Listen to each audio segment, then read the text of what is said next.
At 11:47 on a Thursday night, Marlowe Ellison opened her apartment door and found her mother, her younger sister, her brother-in-law, and 2 children standing outside in the pouring rain.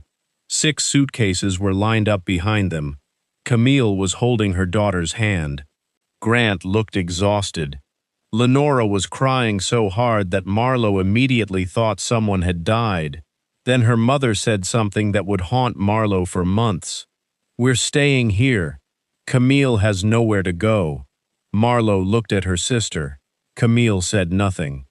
Marlowe looked at the children, then at the rain falling across the hallway. She stepped aside. "Come in." It was the decision that would eventually expose a family secret involving money, a rented house, and the estate of a grandmother who had anticipated this exact kind of pressure, because Camille had not lost her home. She had rented it out, and the family had not come to Marlowe because she was their only option. They had come because, years earlier, they had learned something about her that even Marlowe herself hadn't fully understood. When faced with family in distress, she almost always said yes. Marlowe had spent years being the dependable daughter. She wasn't the wealthiest person in the family. She wasn't the oldest. She wasn't even the one with the strongest personality. But she was the one people called when something went wrong. If Camille needed money, she called Marlowe. If Grant's car broke down, he called Marlowe. If Lenora had an unexpected bill, she somehow found a reason to mention it during one of their conversations. Nobody ever demanded that Marlowe sacrifice herself. They didn't have to. They had discovered something more effective than demanding. They made her feel guilty for refusing. Lenora had a favorite phrase, "Family takes care of family." Marlowe had heard it since childhood. It sounded loving when she was young. As an adult, she began to understand that it could also be used as a weapon. Still, she kept helping. She told herself Camille was her sister. Grant was family. The children were innocent. Her mother was getting older. There was always a reason. What Marlowe didn't know was that Camille had already been making decisions based on Marlowe's generosity. Camille and Grant owned a 3-bedroom house in a quiet suburban neighborhood. It wasn't luxurious, but it was comfortable. They had lived there for years. Then Grant's latest business venture ran into serious trouble.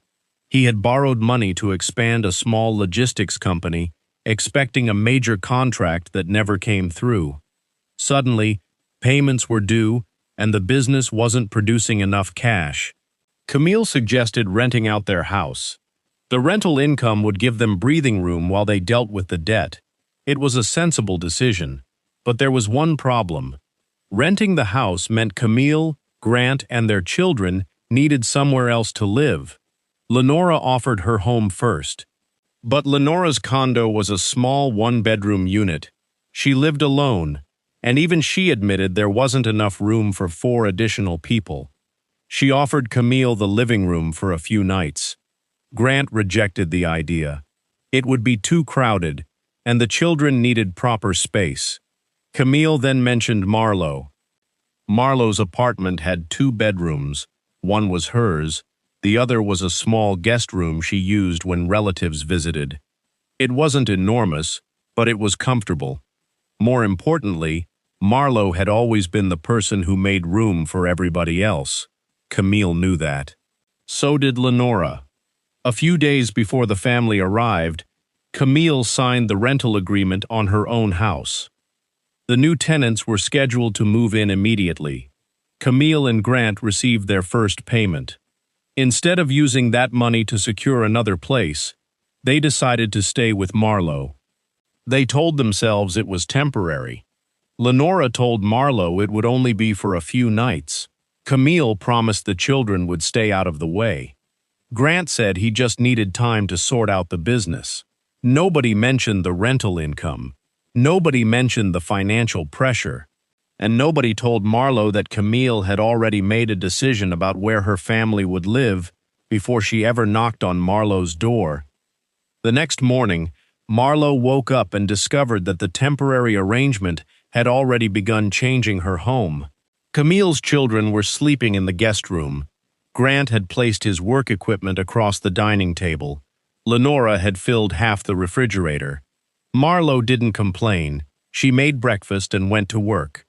When she returned that evening, she noticed something strange. Her bedroom door was open. Inside, several of her belongings had been moved. A stack of books had been placed on the floor. Her photographs had been taken off the dresser. One of her storage boxes was sitting in the hallway. Marlowe stood there confused. Then she heard Camille behind her. "Don't be upset." Marlowe turned around. Camille pointed toward the bedroom. "The kids need the bigger room." Marlowe stared at her sister. "This is my bedroom." Camille shrugged. "It's only temporary." Before Marlowe could respond, Lenora appeared in the hallway. She looked at the boxes and then at her daughter. "Marlowe, they're children. You can sleep in the guest room." Marlowe couldn't believe what she was hearing. Her own mattress had already been moved. Grant had put his work bags in the guest room. Her clothes were stacked beside the closet. Camille had moved the children's belongings into Marlowe's room without asking her. Marlowe asked when they had decided this. Camille said it was obvious. The children needed more space. Marlowe said nothing for several seconds. Then she asked where her grandmother's wooden box had gone. Camille pointed toward the hallway. "It's safe." Marlowe walked over and picked it up. The box contained photographs and papers belonging to Eleanor Ellison, Marlowe's grandmother. Eleanor had died nearly 2 years earlier, and Marlowe had kept the box because she couldn't bring herself to throw anything away. She looked at Camille. "You moved this without asking me?" Camille replied, "We're all family." It was the same phrase Marlowe had heard her entire life, but this time, something inside her changed. She didn't yell. She didn't throw anyone out. She simply carried the box into the guest room and closed the door. That night, Marlowe slept on the mattress that had been pushed against the guest room wall. She stared at the ceiling and listened to the children moving around in her bedroom. She could hear Camille opening drawers that belonged to her. She could hear Grant walking down the hallway. She could hear Lenora telling one of the children to keep the noise down. And then Marlowe heard something else. Camille was telling Grant that everything would be fine once she understood. Marlowe sat up. She couldn't hear the rest of the conversation, but the words stayed with her. Once she understood what? The next morning she asked Camille when they planned to return home. Camille said they didn't know. Marlowe asked whether the house was damaged. Camille said no.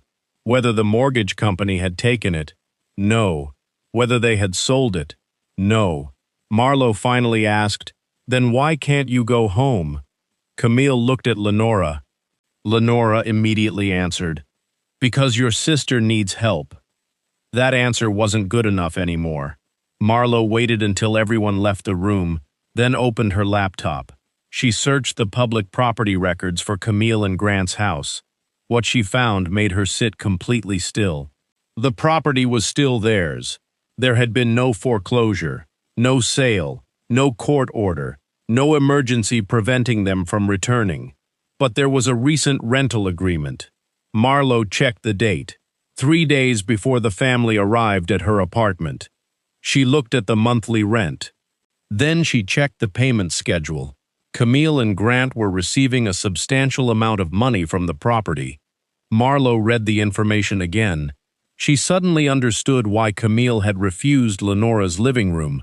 She understood why Grant had said they needed somewhere with more space. They had rented out their own home and were collecting the income. Meanwhile, Marlowe was providing free accommodation, paying her own household expenses, and sleeping on a mattress in her guest room.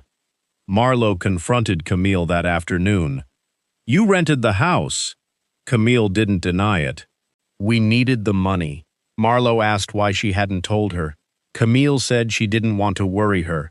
Marlowe asked why they hadn't used some of the rental income to rent another place. Grant answered that every dollar mattered because of the business debt. Marlowe looked at him. "So I'm saving you money." Grant didn't answer. Camille said it wasn't fair to make her feel guilty when the children were involved. Marlowe replied that she wasn't blaming the children. She was asking why nobody had asked permission before taking over her home. Camille became defensive. Lenora stepped in again.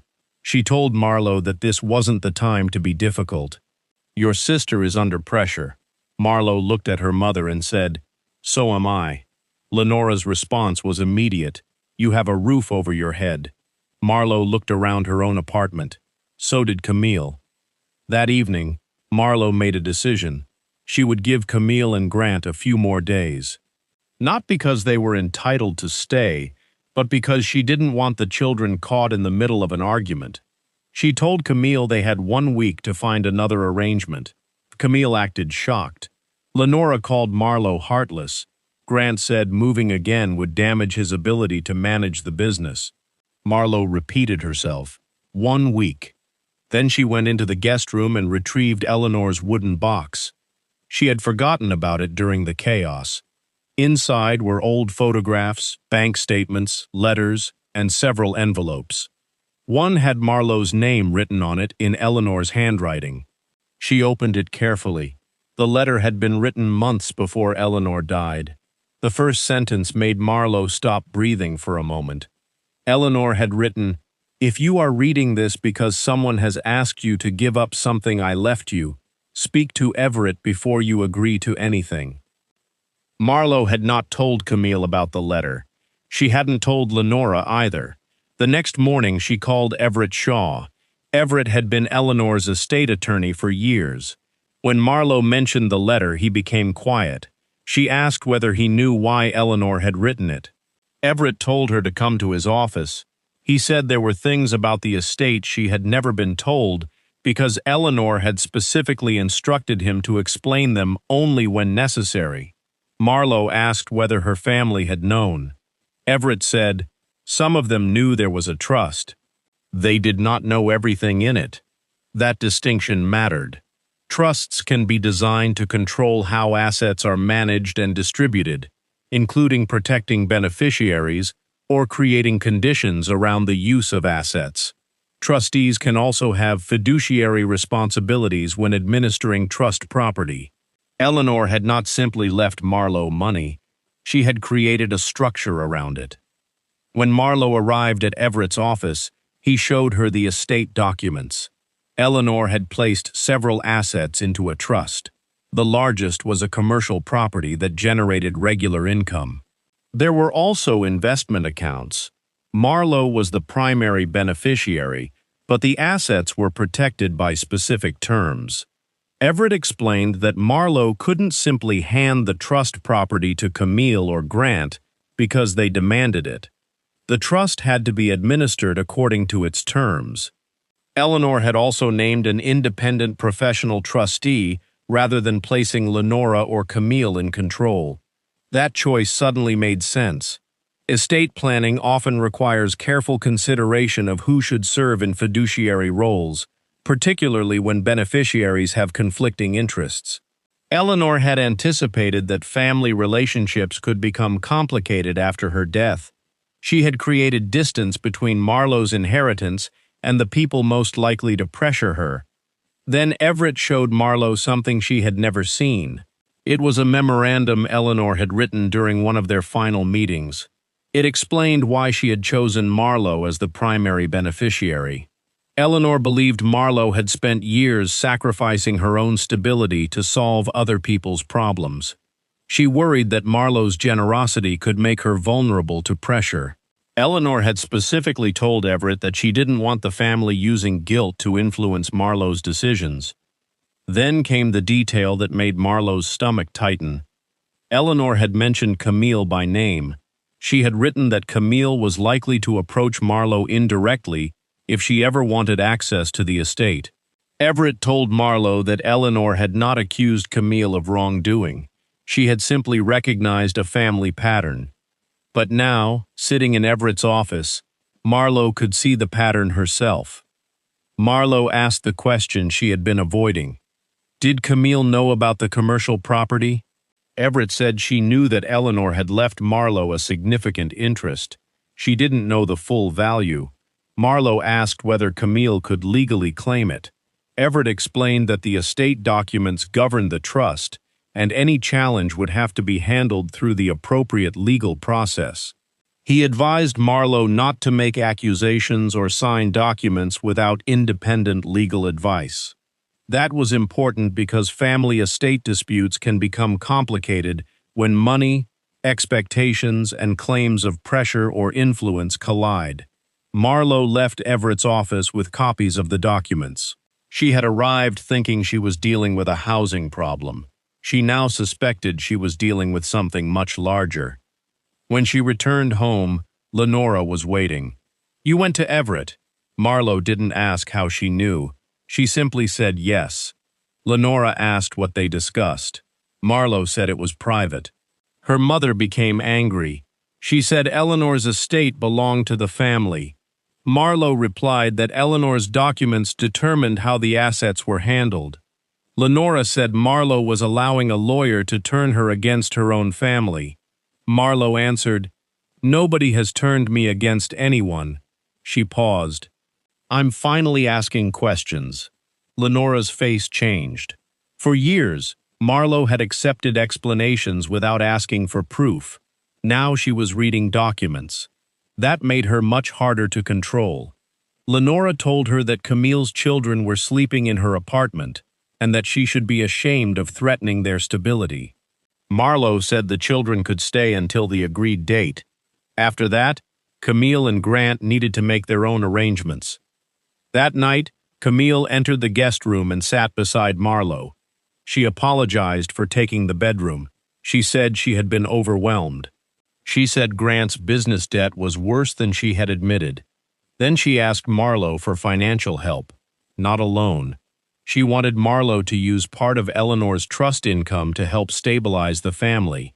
Marlowe asked why she hadn't simply asked earlier. Camille looked away. "Because I knew you'd say no." Marlowe felt the words hit harder than anything her mother had said. Camille knew exactly what she was doing. She knew Marlowe would struggle to refuse if children were involved. She knew Lenora would pressure her. And she knew that once the family was physically inside Marlowe's home, asking for money would become harder to separate from the question of whether Marlowe was willing to help her own sister. Marlowe asked Camille one final question. "Did you plan this before you came here?"